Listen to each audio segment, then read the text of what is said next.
1. For repeated actions, daily routines, and habits. Examples: My mom works in school.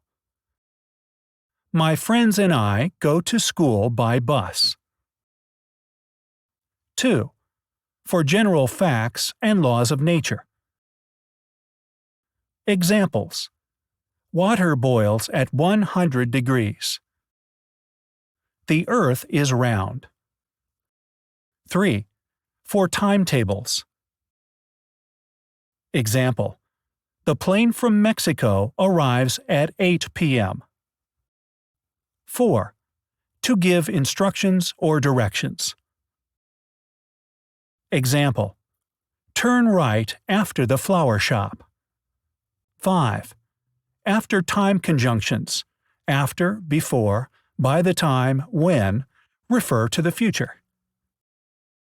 Examples: After she finishes decorating her class, she will help you.